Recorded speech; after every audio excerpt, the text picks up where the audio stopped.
The morning bell echoed through the corridors of Station Kepler 442, and Ziara felt her chest tighten with the familiar dread that accompanied the start of each day.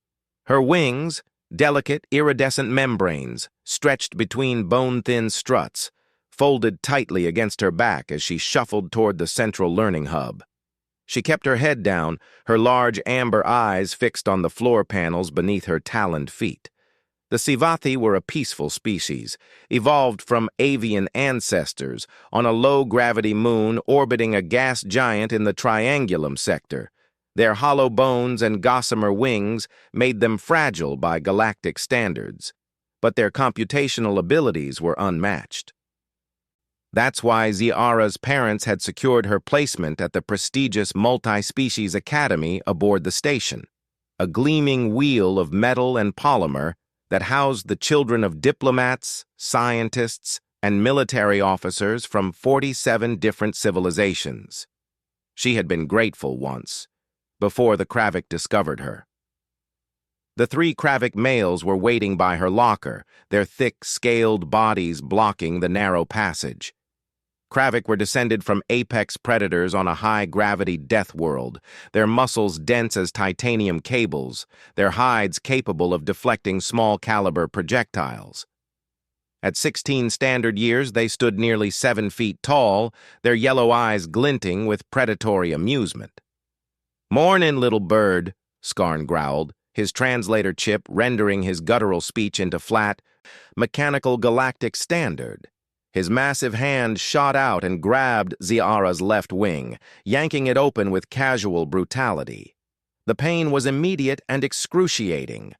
Ziara's species evolved wings for gliding in 1/3 standard gravity, not as load-bearing appendages.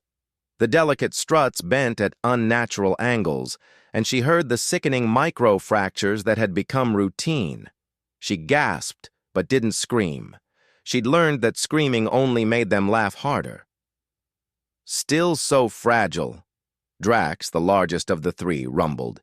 He flicked his thick finger against one of her wing membranes, and Ziara felt another strut crack. "How does your species even survive? Natural selection should have killed you off millennia ago." The 3rd Kravik, Ven, grabbed her other wing. Together, they stretched both wings to their limits, pulling in opposite directions until Ziara's vision blurred with agony. Then they released her, and she crumpled against the lockers, her wings hanging at wrong angles, already beginning to swell. "See you tomorrow, bird," Skarn said, and the 3 lumbered away, their heavy footfalls shaking the deck plates. Ziara pulled herself upright, trembling. The station's medical bay could heal the fractures. The nanite injections would have her wings functional again by evening, but they couldn't heal the deeper damage. Her academic performance had plummeted. She'd stopped eating. Her parents, stationed 3 sectors away on a research vessel, had noticed nothing during their weekly video calls. She was alone. The human girl appeared on the 3rd day of the 2nd semester. Her name was Sarah Chen, and she transferred from Earth's military academy program with a reputation that preceded her. Humans were relatively new to the galactic community, barely 2 centuries since first contact, and most species still regarded them with a mixture of curiosity and caution. They came from a death world, like the Kravik, but they lacked the natural armor and raw strength that made the Kravik so formidable. What they possessed instead was something the other species found deeply unsettling, an almost pathological inability to accept the established order of things. Sarah was average height for her species, about 5.5 feet, with dark hair pulled back in a tight braid and eyes the color of Earth's oceans. She wore the standard academy uniform, but there was something in the way she carried herself, a coiled readiness, a predator's awareness, that made other students give her a wide berth. She noticed Ziara on the 2nd day. Ziara was at her locker trying to reach a data pad on the top shelf, but her left wing wouldn't extend properly from that morning's session with the Kravik. Sarah appeared beside her without a sound, retrieved the pad, and handed it over. "Thanks," Ziara whispered, not making eye contact. Sarah's eyes narrowed. Your wing's broken. It's fine. I heal fast. Uh-huh. Sarah leaned against the adjacent locker, studying Ziara with an intensity that made the Sivathi girl uncomfortable. Who? I don't... Who's doing it? Ziara's throat tightened. It doesn't matter. There's nothing anyone can do. The Kravik are... I don't care what they are.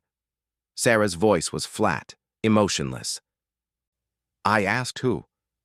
Something in that tone made Ziara look up. She saw something in Sarah's eyes that she'd never seen directed at her before. Not pity, not sympathy, but cold, calculating rage. Skarn, Drax, and Ven, Ziara heard herself say. But please, don't... Sarah was already walking away. The next morning, Ziara approached her locker with the usual dread coiling in her stomach. The Kravik were there, as always, but something was different. Sarah Chen stood between them and Ziara's locker, her arms crossed, her expression utterly serene. Move, human, Skarn growled. This doesn't concern you. Actually, Sarah said conversationally, it does. See, I did some research last night. Kravik physiology is fascinating. You've got these incredibly dense muscles and that thick hide, but your joints, particularly the knee joint, are actually quite vulnerable. Evolutionary trade-off for all that mass. Drax stepped forward, towering over the human girl. You think you can threaten us, weakling? Your species is soft, fragile. Sarah's smile was terrifying in its gentleness. Want to test that theory? What happened next would be analyzed in Academy security footage for years afterward. Drax reached for Sarah with one massive hand.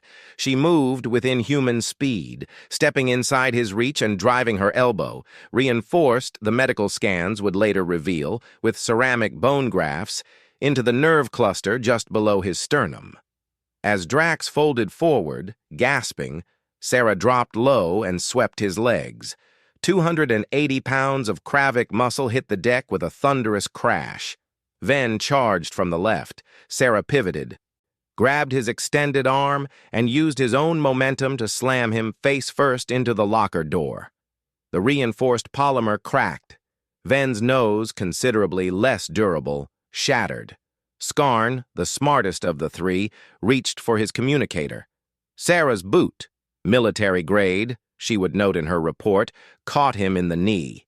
There was a sickening crunch as the joint bent sideways. Skarn screamed, a sound that echoed through the entire corridor. 17 seconds. That's how long it took Sarah Chen to disable 3 Kravik males. She stood over their groaning forms, not even breathing hard, and looked at Ziara. You okay? Ziara could only stare, her wings spreading slightly, an involuntary expression of shock in her species. Good, Sarah said. She turned to the growing crowd of students. Anyone else want to discuss Sivathi fragility? The silence was absolute.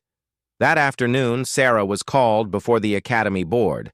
The Kravik families demanded her expulsion, citing unprovoked assault.